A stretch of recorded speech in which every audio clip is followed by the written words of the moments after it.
Welcome back. Let's see here. We're continuing on with our little cheat sheet. Hopefully, this is helping you organize your thoughts, organize what you're trying to do. Once again, like all of these are all example code. They're all in the examples, Arduino file examples.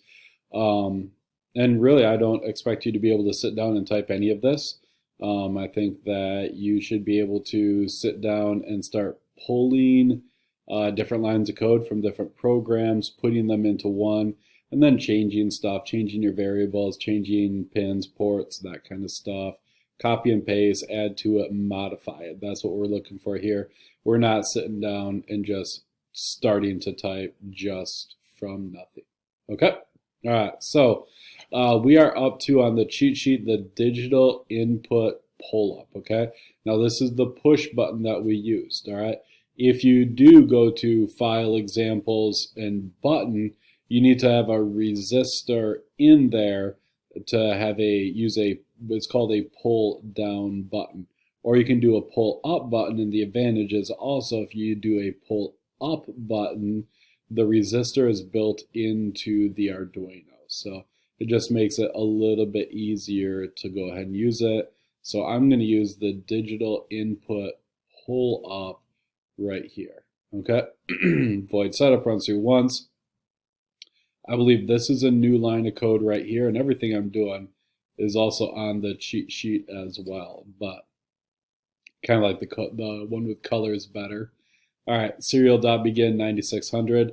That's just a baud rate. That just gets the Arduino communicating with the computer. They run at the same speed. They communicate well then. Okay, so it just gets them communicating. You do need that, and it does need to be in the void setup. So it's only going to do it once. Okay, then down here, this is something a little bit new. Pin mode. We've seen pin mode before. And this is going to take pin 2, and it's going to make it not just input, but input underscore pull up. Okay, that basically gets everything ready, gets it into an input, and it's going to make sure that it is going to use the resistor that's built into the Arduino as well. Okay, now just real quick, because it's a pull up, that means that when the button is not pushed, it's going to be reading a 1. When it is pushed, it's going to be reading a 0. So it's a little opposite of what you would think it would be. Okay. Down here, this line of code, we did a few different things right here. We made a variable, int, an integer variable. So we made a variable called sensor val. Okay. If you start pulling stuff from other programs, I think we had a previous program where it was sensor value, okay, V-A-L-U-E. So make sure that you don't, I've seen kids, get hung up on that before. One variable they have called value, and then later on they're trying to use sensor val in there. So let's be careful about that. So int sensor val, we create an integer variable, okay, and then digital read port 2. It's going to take port 2, it's going to read it. It's going to read it digitally. So it's expecting a 1 or a 0, a 1 or a 0. And then down here, serial.print line sensor value. Okay. What that's going to do is it's going to take the serial monitor and it's going to just post one number. It's just going to post what it's reading for sensor val. It's going to post a 1 or a 0. Your serial monitor is this magnifying glass right there. I can click it, but I don't have a board plugged in. I didn't download this yet, so it's not going to give me anything, okay? But that is super handy, especially, digital and analog, just seeing what your sensors are actually reading. Very, very useful, okay? Now, down here, we have our first if-else statement. Now, I want to, once again, just make sure I point out the curly brackets. We have a curly bracket here and here, and if I click one, it'll highlight the other one. That just starts the whole loop down there, okay? It's going to read it, it's going to, display it, stuff like that. And then now I have an if statement. So we got if, and then this condition. It's just going to say, is this condition true or not, okay? Sensor val, that's the variable. Equal, equal, we read that as is equal to. When it's equal, equal, it's doing a comparison. It's saying, is it equal to high, or is it equal to 1? Okay. If you just have an equal, then that would make sensor value equal to the high, which would be 1. It would change that variable. Equal, equal, it's comparing the two. Okay. So if sensor value is equal to high, so if it's high, if it's reading a 1, now remember, since this is a pull up, if you're not touching the button, it's reading a 1. Okay. So if it's that, then it's going to do, notice also there's no semicolon right there. After the condition, there is no semicolon. It's easy to put a semicolon in there to think that you need one. Once again, that's why I highly suggest copy and paste and then modify. But if the condition is true, it will do whatever's in this curly bracket, from this one to that one. See, if I click on it, that one is shown. Okay. If it's true, then digital write 13 low is going to go ahead. It's going to turn off the light, turn off pin 13. Okay. And then semicolon down there. Now we have end curly bracket that goes with that curly bracket. Now we have our first else. Okay. You don't have to have an else. You could have just a bunch of if statements. Okay. But this one they chose to have an else. Else, you have a curly bracket right here, digital write 13 high. And so if this is not true, if this condition here is not true, if the sensor value is not equal to high, if it's low, which means it's 0, which means you're pushing the button, then it'll do what's in the curly brackets here. It'll do digital write 13 high. It will turn on that light. Okay? Now, I do want you to understand, it did not have to be, you don't have to use an else right there. You could have used another if statement. So you could have done if parentheses sensor val is equal to low, end parentheses, start curly bracket, and then do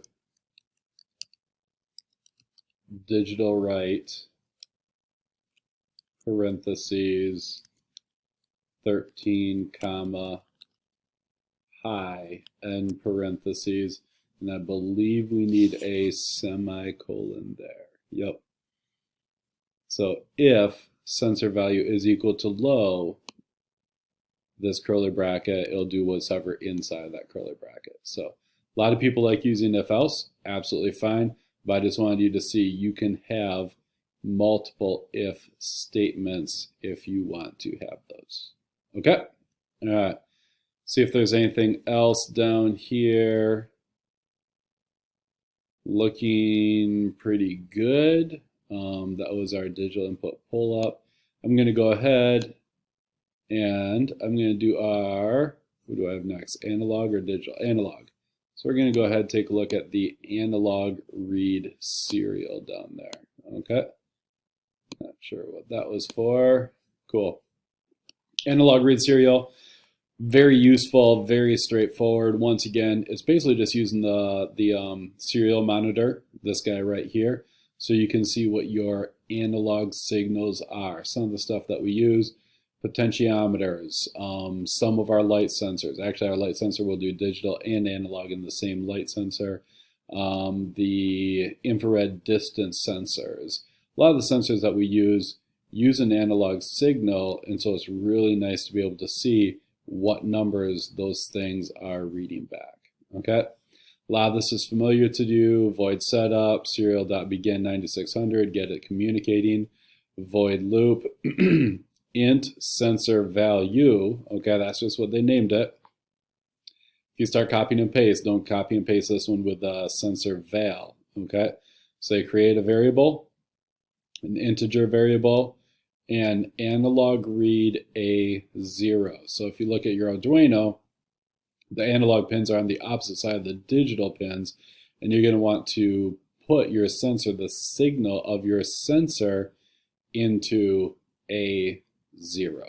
Okay, so it's going to read that, and then it's just serial.println sensor value. Okay, if you just go ahead, click this thing right here, it'll just say whatever it's reading, and it's going to be a number between 0 and 1023, because that's what analog is. Okay, delay of 1 millisecond just for stability. If that thing is buzzing through too fast, if those numbers are coming through so fast that you really can't read them, just up your delay. Make it 250 or something like that. Give a little bit of time in between there just so you can read those numbers more easily. But this is just a really useful thing to be able to use, just to be able to say, hey, these are the numbers that are coming off of my distance sensor or my potentiometer, which we'll play with those later on. Okay, and likewise, I just wanted to show you real quick the digital read serial. That's the last one we're going to go ahead and do. Digital read serial is almost exactly the same thing. Okay, they did make a variable up here, integer variable. They just called it push button, and it's 2. What that means is that their digital thing, whatever it is, that reads 1s and 0s, it is in port 2. Okay. Get the computer and the Arduino talking, make sure that the port 2 is input, pretty important right there.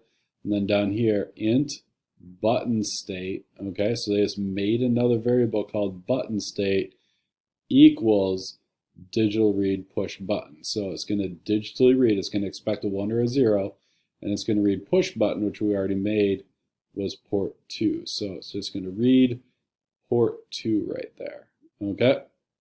And then serial.println button state. If you open up the serial monitor right here, it's just going to start giving you 1s and 0s, and that's just going to be whatever you're dealing with, whatever it is reading, whatever it is giving you, 1s or 0s. Okay, delay 1 for stability. You can up that number if you want that list to move a little slower to be able to read it.